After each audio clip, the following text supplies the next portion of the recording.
హరీష్ రావు గారు ఒక నిమిషం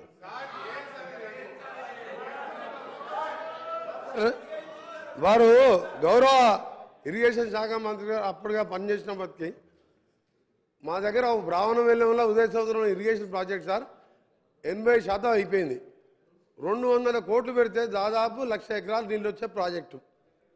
100 సార్లు మొదటిసారి మాజీ ముఖ్యమంత్రి గారు ముఖ్యమంత్రి ఉన్నప్పుడు 100 సార్లు ఇదే హౌస్లో అడిగితే 2 సంవత్సరాలు అడిగాం.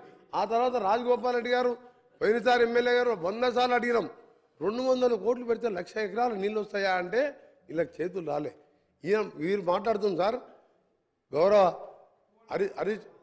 హరీష్ రావు గారు మాట్లాడేది ఈడికెళ్ళంట సూర్యాపేటకు నీళ్ళు తీసుకుపోయినంట. మూసి నీళ్ళు సార్ పిల్లాయిపల్లి కాలువ 350 కోట్ల రూపాయలు శాంక్షన్ చేపించి 5 ప్యాకేజీలు చేసి అప్పుడున్న 5 ఎమ్మెల్యేలు పంచుకుంటే ఇప్పటికి పూర్తి కాలేదు సార్. ఈయన గోదావరి నీళ్ళు ప్రాణాయిత అక్కడికి వెళ్ళి సూర్యాపేట తీసుకొచ్చినట్టే మీరు నమ్మాలి.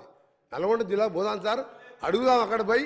ఇంకొక చిన్న ప్రశ్న సార్ ఒక నిమిషం సార్.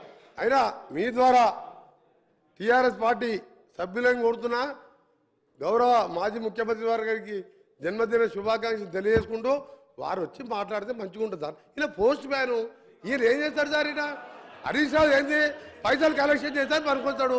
ఈయనకి సబ్జెక్ట్ ఉందా? డబ్బులు ఎవరు సార్? కాంట్రాక్టర్లు. అది ఈయన పోయాలి. ఆయన చెప్పింది మేము వినాలి. మా కర్మ సార్ ఇది. హరీష్ రావు చెప్తే మేము వినాలన్నా మాకు సార్ వారు రమ్మని చెప్పండి. చీఫ్ ఇంజనీర్ ఆయనే, మాజీ ముఖ్యమంత్రి ఆయనే, డిజైన్ ఆయనే, కూలగొట్టింది ఆయనే. ఈయన కలెక్షన్ పాయింట్ డబ్బులు తీసుకొచ్చి 3 సంవత్సరాలు మార్చింది. ఆయన మాట్లాడితే మేము వింటాం సార్.